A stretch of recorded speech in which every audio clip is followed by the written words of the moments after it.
This session, we will be talking about the kingdom, labor, economic, and the bipolarity of labor. This is going to be the focus of us, of human. We said that economics is the study of the land, labor, and capital. So we will focus now on the labor economics.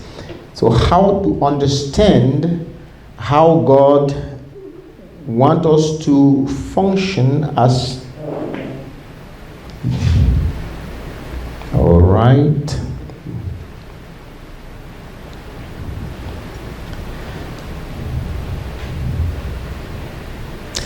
All right. My favorite quote for this section is, what you own and how you live is a perfect picture of your mindset.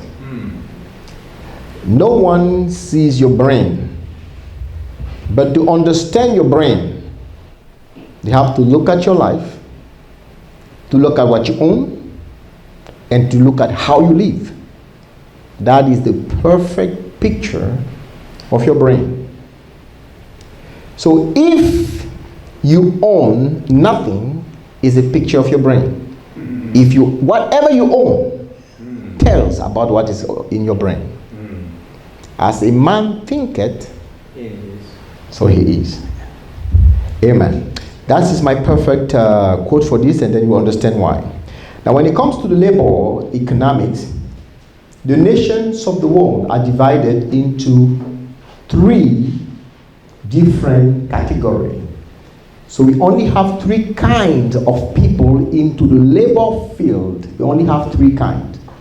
The number one kind of people is what I call the white people. These are the people, those are the visionary. So to build a nation, we need visionary. The founders of America, they were the visionaries of the nation. They had a vision. And these are the people who are characterized by the question why. They always want to know why. They put everything back, they question everything. Why is it? Why are we doing this way? Why are we doing that? So these are the visionaries. And the science that we study in university that is concerned with the visionaries is religion, number one. Number two, anthropology. And number three is philosophy. So now the visionary define and shape people's belief. Technically, you have a group of people. The visionary will observe the group of people and he will be able to define what characterizes these people. And now, because he can define it, he can formulate the uniqueness of those people. It's not everybody. You can be in America, if you're not a visionary, you cannot formulate what characterizes Americans. And if you don't know who are the Americans and what they like, you cannot have a vision for them. You cannot lead them. You can only bring satisfaction and happiness if you understand what makes that person. And that we talk about the culture. That's where the culture is. The culture is defined by religion, anthropology, and philosophy. Anthropology is the study of culture, actually. All right? Now, the second kind of people you see in life, these are the people of how. It's called the architect. Now, there is a vision. We want to be free, but how do we achieve it? The architects are the people who understand, who can build the mechanism to achieve the vision. The architect, in America, for instance, they are the law designers, the Congress. They pass laws to achieve. Like now, you have a lot of riots, and the Congress will go and say, no, we need some laws, because you want to achieve something. The visionary sees something, but the architects are the one who builds the system in order to achieve the vision. Now, the what people are the workers. The workers are the what people. They just need to know what to do. So the architect design exactly how they should do things, and when they come, they know exactly what to do. So when I'll just take another field, like the building field. The architect designed the laws of building. You cannot put a door here, you cannot do this, you cannot do that, you cannot do that. So when the builder comes, he knows exactly what to do. He knows the laws that he should follow in order to build a house. And those laws was designed by an architect. It's the architect of the laws, okay? All right. So when to destroy a country, you just need to kill the visionaries. All right? So in order to destroy America, you need to, the devil knows that he wants to destroy America. He needs to silence the voice of the leaders. The true leaders are the one, I'm talking about religion, anthropology, and philosophy. The average person will not be thinking about the purpose. He will not be thinking about the culture. He will be reacting on the events. So if the voice of the leaders are absent, the visionary is absent, automatically the country is going to be destroyed. But that was not the purpose. Now, I want you to understand this, the hierarchy. Then when I go into the field, you can classify yourself. For example, for me, I started as an engineer. As an engineer, I was following the laws. Okay, this is how you should design the program you follow. And after that, I went into architecture. So I was working for one of the major, for MasterCard, and I was the architect of the data center. So I was building and designing their data centers. The engineer will do exactly what I tell him to do, because I say this is how to do it. I design the processes. I design how you should do your work. Now the engineers comes and just they do it. Now the visionary now is the why. Why do we need a data center? Why do we need hospital? The visionary is those are the ones to say, no, this is not the way we should go with medicine. We're using drugs, but no, there is an alternative medicine. We have to develop, we have to put more investment into plants, into alternative. Those are the visionaries. They say, no, we are doing this the wrong way. Now the architect will come and say, okay, because it has been decided that you need to put more emphasis in the way of life, like Doctor just sharing us how he changed his diet and it looks great now. I said, okay, now we should, instead of putting too much money into hospital, we need to put more into the way of life. And now the architect of education will now come and change the programs and say, no, we're not going to teach this anymore. We're going to teach this. Those are the architect to achieve a vision. Does that make sense what I'm saying? Yeah. All right. Now, those who are working, the nurse will come and say, instead of giving you drugs, you know, you need to change your diet. You need stop drinking sugar. Stop doing this. The practice, those who are practicing, will just go and execute exactly what was designed by the architect, and the architect are the one receiving building system to achieve a vision. Does that make sense? All of us, we fell into one of those three categories. But the calling now of God is that we should start the what, and then we go to the how, and then we go to the why.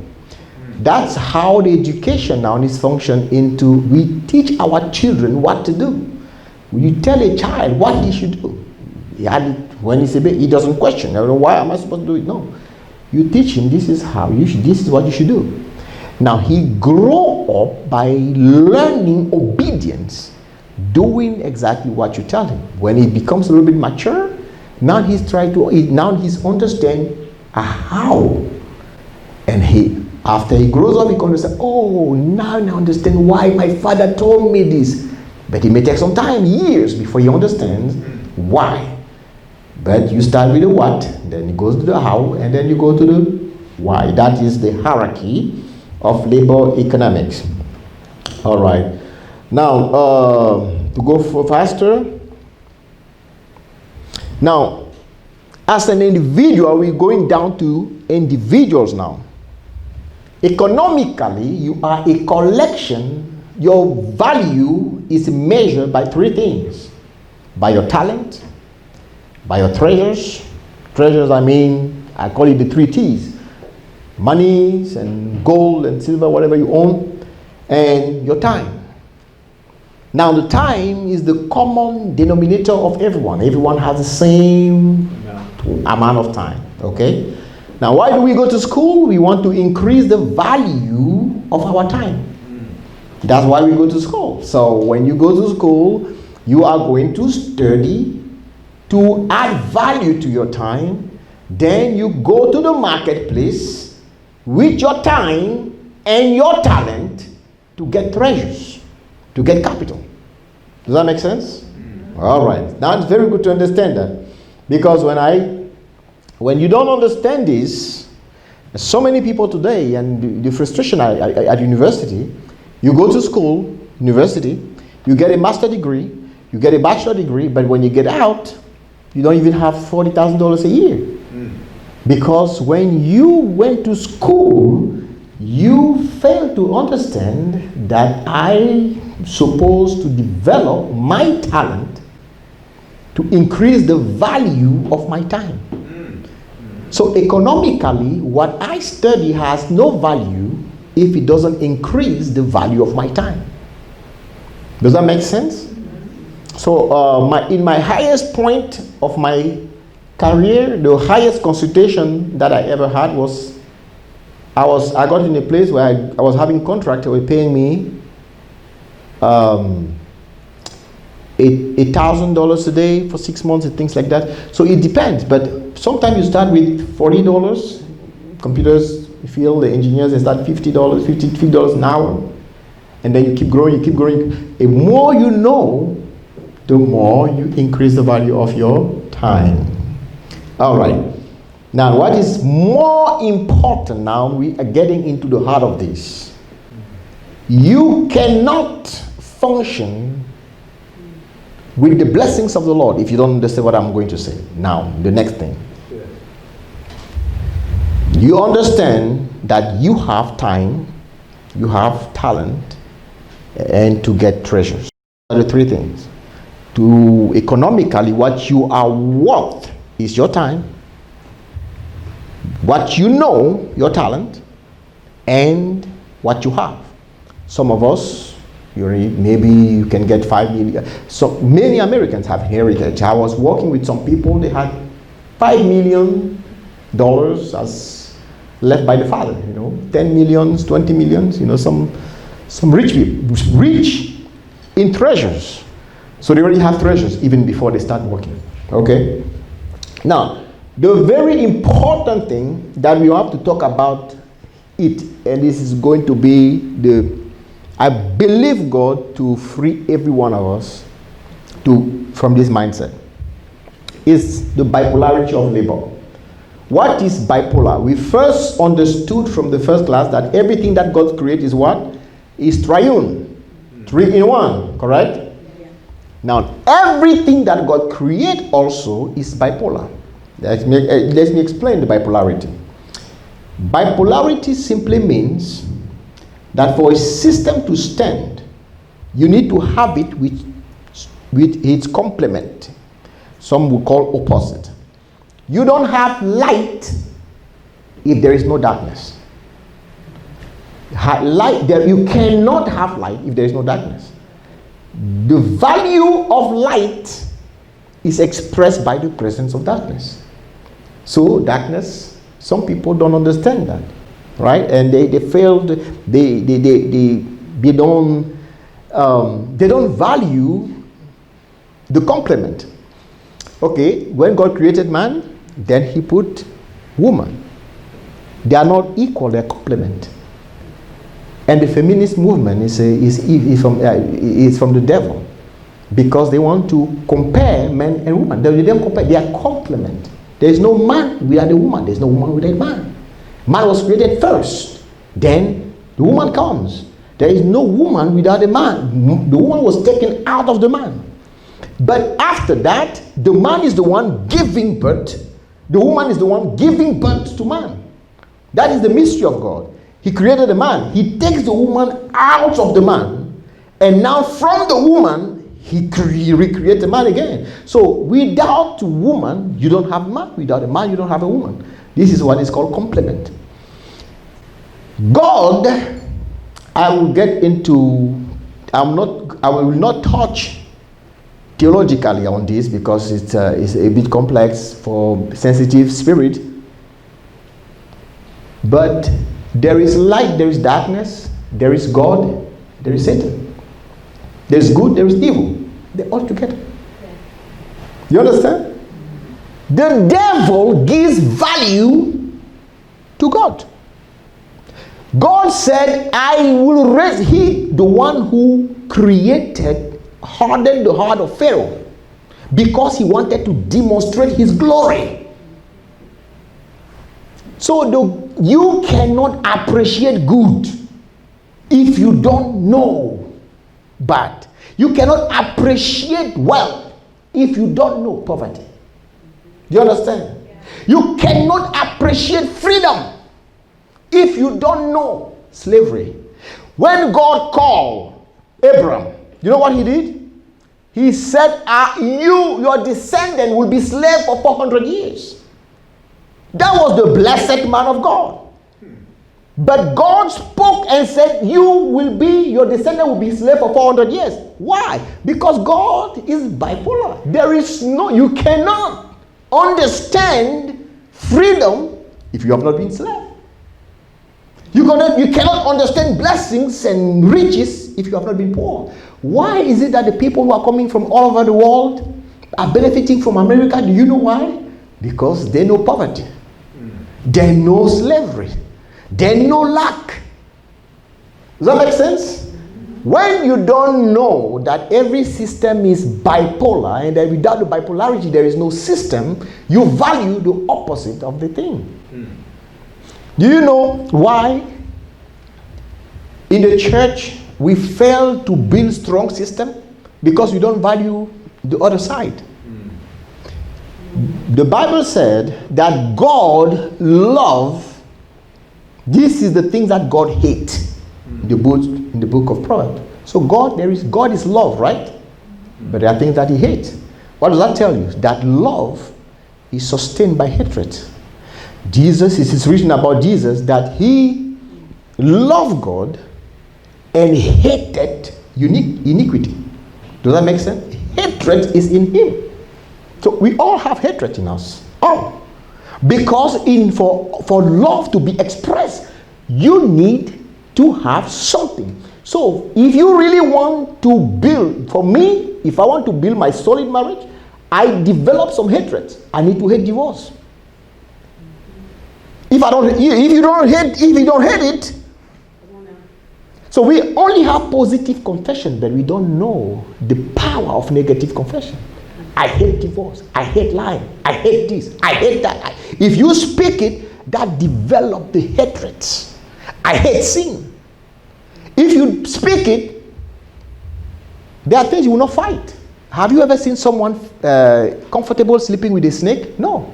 Because you hate a snake. Naturally, you run away from it. Right? But if you don't hate something, you practice it. So you have to develop the positive and the negative. Does that make sense what I'm saying? I'm still talking about the building the systems. You have to develop the two, both. You don't want to always, when I raise my child, I have to develop both. I want them to experience both. I told my wife I'm taking all of them to Africa for at least 6 months because I want these kids to understand and to grow and to value what they have here. But they cannot value if they don't know what is elsewhere. Does that make sense? See, we have to understand that when it comes to prosperity, when it comes to freedom, you will never value something if you don't understand and if you don't know the bipolarity of it. Does that make sense? Now let's come back to the labor field. In labor now, this is where we have been deceived. Okay, let's go back. in labor is only two kind, according to God. I'm going to shock many of you now. Only two kind. In the world, they say you have doctors, nurses, engineers, and all that. But in the Bible, there's only two. You have masters, and I'm going to shock everyone now, and you have slaves. That's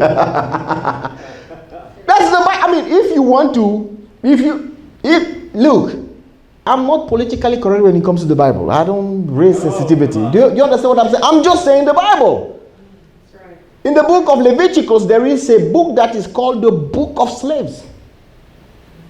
Okay, to shock less of it is servant if you want. Okay, man. But the real word is slave. Do you understand? Masters should treat the slaves as God wants them to, as they want to be treated by God. And slaves must submit to masters. It's in the Bible. Or we believe it or we don't. So slavery was instituted, ordained by God for the children of Israel. They went and they spent 400 years in slavery in Egypt. Now the most powerful people on the planet are Jewish people, because there are some blessings that are still speaking for them from the slavery and from the hard times they have been through. Do you understand what I'm saying? So now slavery has never been the problem. It's the practice of slavery that was a problem. Now, slavery that was malpractice in the history, they tied slavery to the color of the skin. No. You're not slave because you're black.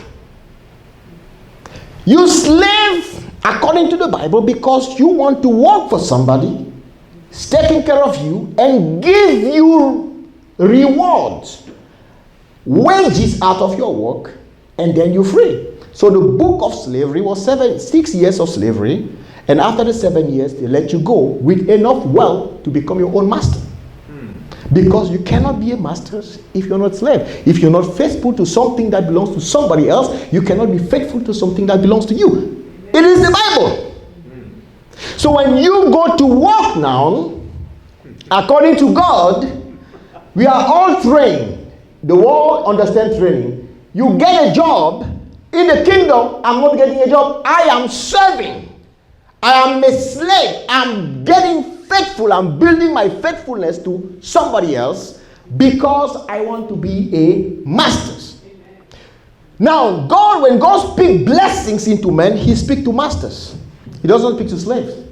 Slave in the economic field, slave is like child. If you have a 5-year-old child, I don't care. You give Dr. Jerry, you have planes and you fly planes, right? Would you allow your child of 5 years old to fly your plane? No, thank you. Never. Do you understand? But you can leave a plane to a child. This is your inheritance. But as long as he stays a child, a slave, he cannot fly that plane. Even though he belongs to him. Right? Do you understand? So we are blessed in the kingdom of God with all blessings in heavenly places. But we are still in slave mentality, and because we are still children, we cannot handle our blessings. Does that make sense what I'm saying? We are all called to serve first before we become masters. There's only two. You are either masters and slaves. Now I define both of them.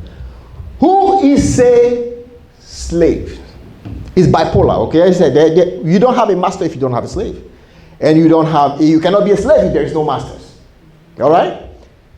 A slave is the one that goes and sell his time, sell his talent for treasures to a master.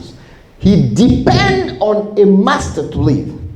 Now the masters uses the slave to live. That's the system. That's why God put a law. He said, no, you have to be slave for only 6 years. If after 6 years you still want to be a slave, the master is commanded to put a piercing in your ear and say, okay, I was willing to free this guy after 6 years, but he said he likes slavery too much. He decided to stay by his own will. So he stays slave, but free by the masters, commanded by God. So the practice of slavery was evil because people, wanted to be rich. The slave didn't have any wages, didn't have any money. They were not paid for it, for the job, and they were owned by the master. No, this slave is not owned by the masters. It owns the time, talent, and treasures. The owners of all is God. Amen. So what was wrong is that I've heard in the history, because of a master could actually sell a slave and even kill. That was the evil of it. It was the practice. But the laws of labor in the Bible, you have servant to shock less of you, because some people are very sensitive in America. You have servants and you have masters. But the word in the Bible is slaves. Okay? Now, how do you know you have a slave mentality or you have a master mentality? A slave is a consumer. A master is a producer. Do you understand? So if I when a slave is about to receive money, Trump is sending out so much money to many small businesses and people. When the slaves get the money, the first thing that comes in mind, what can I afford with this? How can I spend this? It's a consumer. But when the masters get his money, how can I multiply? How can I invest? Again, what I was saying, blessings is multiply. He blessed them and say, multiply. The slave cannot multiply. The masters, he multiplies. He have $1,000, invest it, and he have 10,000, and he goes in and he have a farm, one cow, and then he has 10,000 cows. He multiplies. That is the mindset of the masters. Everything you have, you want to multiply it. You want to multiply, and you use the slave to help you to multiply it. The slave mentality just want to consume. I want to wear, nice clothes, and I just spending. Doesn't have the mind of multiplying. Okay? So, as a matter of fact, when you look at the parable of the steward, one he gave 5 talents, the other one 3, the other one 1. You see that the mind of God, we are commanded to multiply everything we have from God. Yeah. So we are judged by our ability to multiply what we have received. But when you are a child, you are a slave, you're still a baby, multiplication is not your thing. Like my child, I don't expect him to pay the bills. He doesn't understand it. He's still a child. But when he grows up, I say, hey, do you know that? You see? When you are a slave, spiritually, you are not concerned about multiplying what you have. It's how you live, how you consume.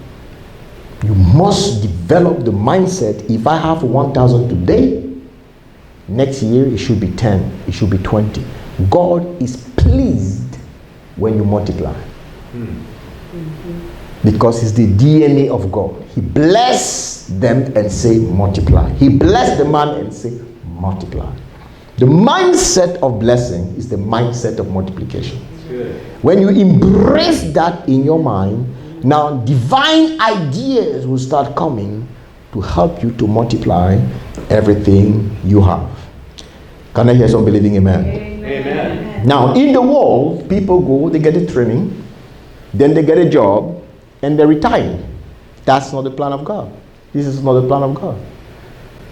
In the kingdom, you are trained in the house by your parents, and you see, you learn under a mentor. You see, Paul, when you read the Bible, it will say, Paul studied under Gamaliel. You study under a mentor. Technically, you receive a transfer for somebody else. That by serving. Now, when you become a master, you don't retire in the kingdom. There's no retirement in the kingdom of God. Yeah, amen. You are faithful till you finish what it is that God has called you to do, and you go. The retirement is when you leave the world. That's right. You see, that's where we get it wrong. Okay. So, I already mentioned about the bipolarity. We have to keep in mind. Now, look at what's going on today about over the land of America. We are trying to destroy everything that makes a country because we want to fix a problem we don't understand where it started. That's good. You see, I had a vision last night where a man had a machine gun and he was trying to kill a mosquito. That was the COVID. We use a machine gun to kill a mosquito. Can you imagine someone with a machine gun here and there is one mosquito and do you know what's going to happen? He's going to kill so many of us and destroy all the properties.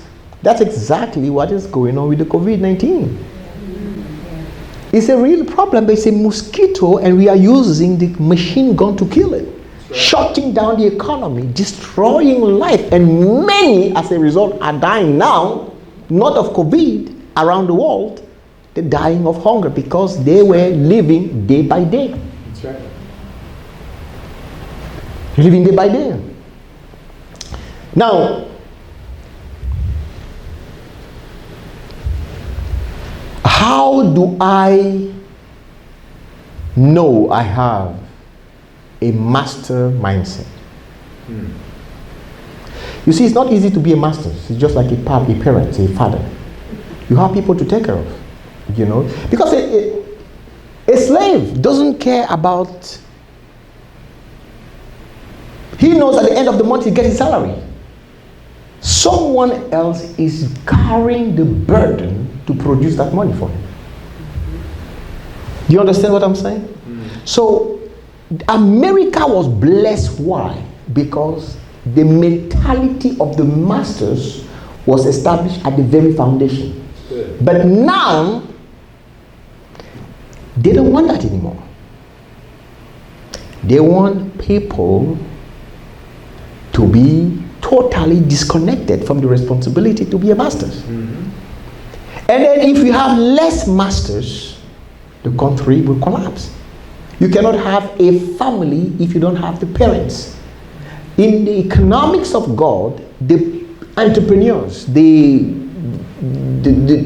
who are creating jobs are the fathers of the economics. Those are the ones who generate money and income for the nation, taking care of others. They should be treated with high respect. Do you know why socialism is failing? Because when you go to Europe, rich people are despised. They are not honored. They are not respected. They are not admired. It's as if they have stolen something. And this is the mentality of poverty. God appreciated the guy who multiplies. From 5, he went to 10. God clapped at him. That's right. But when someone succeeds, we are punishing people for succeeding. That is socialism. By raising taxes on the people who are producing wealth and giving job to people is punishing the success of the creator of wealth. Does that make sense? Now it's very shocking. Do you know that if we want to be rightful, we want to live in a righteous society, the rich should not be paying more taxes than the poor.